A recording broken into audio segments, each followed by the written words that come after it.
अस्सलाम वालेकुम मेरे प्यारे किसान भाइयों। मैं हूं मुर्तज़ा भट्टी। आप देख रहे हैं मेरा यूट्यूब चैनल मुर्तज़ा भट्टी ऑफिशियल। आपको पता है रमज़ानुल मुबारक की आमद है। तकरीबन एक महीना और 12-14 दिन बाकी रह गए हैं। 14 दिन बाकी, एक महीना और 14 दिन बाकी रह गए। उसके बाद रमज़ानुल मुबारक आ जाएगा। अब ऐसी कौन कौन सी फसलें हैं आपको पता है? पिछली मैंने जो कल एक वीडियो मैंने अपलोड की थी उसमें मैंने एक फसल बताई थी कि अगर आप वो लगाएं तो वो रमज़ान मुबारक में आ जाएगी और उसके बाद वो आपको अच्छी अर्निंग दे जाएगी, खर्चा बहुत कम होगा। आज मैं ऐसी 4 फसलें लाया हूं कि वो 4 फसलें आप अगर लगा लें तो आपकी जो रमज़ान मुबारक के अंदर वो बहुत अच्छे रेटों से भी बिक जाएंगी और उन पे इतना ज़्यादा खर्चा भी नहीं आना। वो 4 फसलें कौन कौन सी हैं आज की वीडियो उसी पे होगी इंशाल्लाह। आगे बढ़ते हैं और आगे बढ़ने से पहले मेरी ये रिक्वेस्ट है कि आप मेरे चैनल को सब्सक्राइब कर लें, बेल आइकन के बटन को दबा दें ताकि मेरी तमाम वीडियोज़ के नोटिफिकेशन आप तक आए। इस जो आगे जो मैं तफसील बताने जा रहा हूँ उसके अंदर भी ये चारों फसलों की मैं तफसील के साथ ये बताऊँगा कि इसकी ज़मीन की तैयारी कैसे करनी है, इसके अंदर हमने खाद कौन सी डालनी है, बीज कैसे डालना है, इसको काश्त करने का तरीकाकार क्या है, पानी कैसे लगते हैं, स्प्रे कौन सी चाहिए होती है, ये सारी चीज़ें। लेकिन इतना मैं आपको बता दूं कि ये जो मैं चारों फसलें आपको बता रहा हूँ इसके अंदर खर्चे ज़्यादा नहीं है लेकिन आमदनी अच्छी हो जाती है। आगे बढ़ते हैं और आपको सारी तफसील बताते हैं। जी तो किसान भाई, आज जो 4 फसलें मैंने बताई है उसमें सबसे पहली जो मैं फसल बताने जा रहा हूँ वो है धनिया की फसल। अगर आप लोगों ने धनिया की फसल काश्त करनी है तो वो अब अभी आप यानी कि आज 17 जनवरी है और अगर आप इसको 1 फरवरी तक काश्त कर लें, 20 जनवरी को काश्त कर लें, 25 जनवरी को काश्त कर लें तो आपकी ये फसल तैयार हो के इंशाल्लाह रमज़ानुल मुबारक में आ जाएगी और आपको बहुत अच्छी अर्निंग भी इसमें हो जाएगी।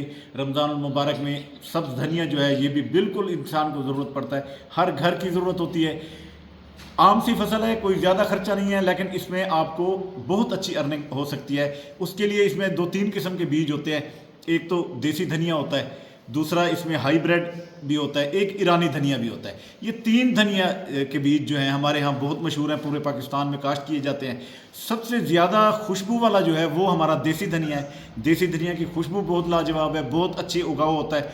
और दूसरा इसके अंदर जो ईरानी है वो भी अच्छा है, उसकी औसत अच्छी है। लेकिन जो हाइब्रिड का बीज है वो हाइब्रिड बीज का सिर्फ ये मसला है कि उसके औसत ज़्यादा है, उसके पत्ते चौड़े होते हैं और खुशबू ज़रा कम होती है। जितनी खुशबू देसी बीज के अंदर है उतनी किसी में भी नहीं है।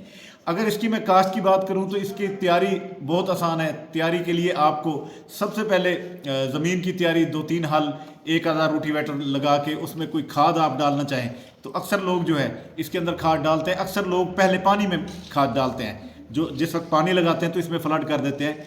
इसको इस बात का ख्याल रखें कि धनिया आपने जब भी काश्त करना है, तीनों अकसाम में से कोई भी आपने काश्त करनी है, आपने धनिया को हमेशा पानी साफ सुथरा लगाना है। जब भी आप कोई गंदा पानी लगाएंगे ये धनिया आपका जल जाएगा, बिल्कुल बेकार हो जाएगा, ये काम नहीं करेगा। तो ये इसको तरीक़ेकार उसी तरह जिस तरह मैंने बताया था कि ज़मीन के अंदर छटा कर दें। अब इसमें जो हाइब्रिड बीज है वो तकरीबन कोई 10 से 12 किलो इस्तेमाल होता है। इसके अंदर जो देसी बीज है वो 20 से 24 किलो तक ये इस्तेमाल होता है। जो ईरानी बीज है वो 15 से 18 किलो के दरमियान ये बीज इस्तेमाल होता है। ये बीज आपने छटा कर देना, छटा करके उसके बाद आप जंदरे की मदद से इसकी खेल बना सकते हैं या रीजर की मदद से भी आप खेल बना सकते हैं। पहले आपने छटा करना है, उसके बाद खेल बनानी है और उसके बाद इसको किसी किस्म की स्प्रे की ज़रूरत नहीं है, किसी किस्म की इसको खाद और ज़्यादा ज़रूरत नहीं है। आपने जिस वक्त पानी लगाना है इसके अंदर आपने 1 बोरी 1 एकड़ में के अंदर 1 बोरी यूरिया की आपने फ्लड कर देनी है, पानी में मिक्स करके कर दें। अगर आपने छटा करना है तो फिर आपने छटा करना है और उसके बाद पानी लगाना है। लेकिन जो लोग ज़्यादा इसको फ्लड करते हैं उसका ज़्यादा फ़ायदा होता है क्योंकि वो पानी के अंदर मिक्स होकर जाती है, वो उसको फ़ायदा ज़्यादा देती है।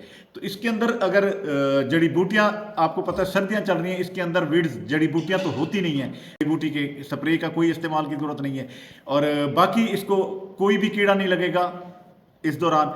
और ये इंशाल्लाह आपकी रमज़ान शरीफ के शुरू में आपकी धनिया बिल्कुल तैयार हो जाएगी। अच्छा, इसमें मैं जो देसी बीज है उसके वो 5-6 कट दे जाता है। अगर आप इसको आगे कंटिन्यू करेंगे तो चलती रहेगी। अगर आपने कोई और फसल काश्त करनी होगी तो वो बीज, जो दूसरे बीज है हाइब्रिड और ईरानी बीज, ये 3-3 कट देते हैं। तो अगर आप उनको काश्त करेंगे तो वो भी आपको 3-3 काट देंगे। तो ये तो हो गई पहली फसल धनिया की, जो मैंने आपको बता दी कि आपके रमज़ान में आपको बहुत अच्छी अर्निंग दी जाएगी। खर्चा इसके ऊपर कोई ज़्यादा नहीं है, सिर्फ आपने बीज का और 1 बोरी उसका और पानी का खर्चा है, और बाकी हल शल का वो तो आपको पता है, जो भी आप फसल काश्त करते हैं उसके लिए हल वगैरह तो आप लगाते ही हैं।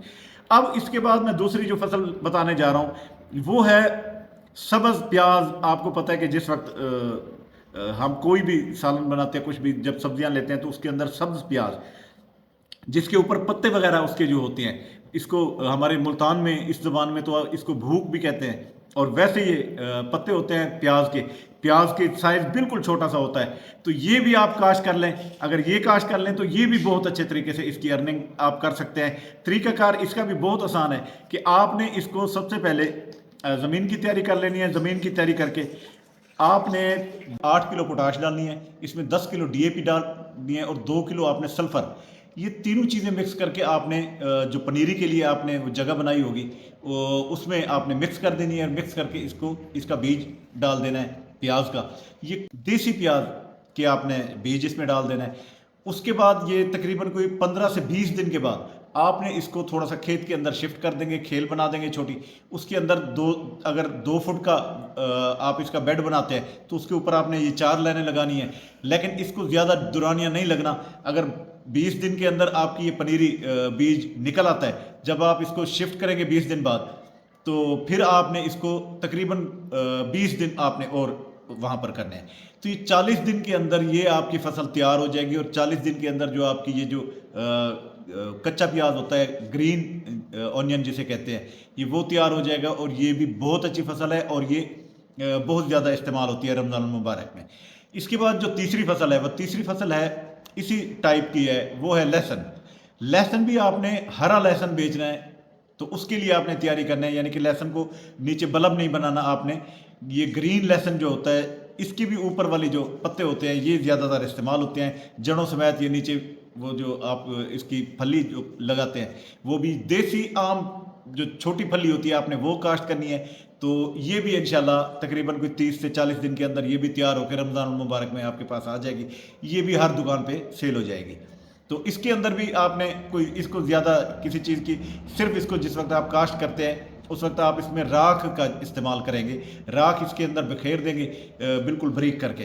तो उसके ये होगा कि एक तो वो राख इसको न्यूट्रिशन भी देगी, और इसके जो कीड़े वगैरह लगते हैं जो इसको नीचे से, तो वो भी इसको बिल्कुल नहीं लगेंगे, और दूसरा फंगस से भी वो बचाए रखेगी। तो वो सिर्फ आपने राख का इस्तेमाल करना है और आपकी फसल तैयार हो जाएगी, यानी कोई ज़्यादा खर्चा नहीं होना। इसके बाद चौथी जो फसल है वो, जैसे मैंने पिछली बार बताया था कि पालक की जो फसल है वो काश्त करें। पालक के हवाले से मैंने मुकम्मल बायोडेटा आपको पिछली वीडियो में दिया है, और आपकी बहुत मेहरबानी, आपने उसको लाखों में लोग मेरे व्यूअर हैं जिन्होंने देखी है, आप सबका बहुत शुक्रिया। उम्मीद करता हूँ आपको ये वीडियो भी बहुत पसंद आएगी। तो पालक के लिए मैंने जैसे बताया कि आपने उसमें तकरीबन कोई 35 से 40 किलो बीज आपका लगेगा। रेट बहुत कम है, ये जो इस वक्त हम आपको बीज का रेट बता रहे हैं 450 रुपये, इस वक्त मार्केट के अंदर ये 700 रुपये 800 रुपये किलो बिक रहा है। तो आप हमसे मंगवा लें, अगर आपने मंगवाना है तो इंशाल्लाह वो आपको बीज भी प्रोवाइड कर देंगे। और ये बीज अब हमारे पास मौजूद है, और वो दूसरे धनिया का बीज, जिस तरह मैंने पहली फसल आपको बताई थी धनिया की, उसका बीज भी अवेल है, ईरानी भी है, देसी बीज है धनिया का, वो भी है, और उसके साथ साथ हाइब्रिड भी है।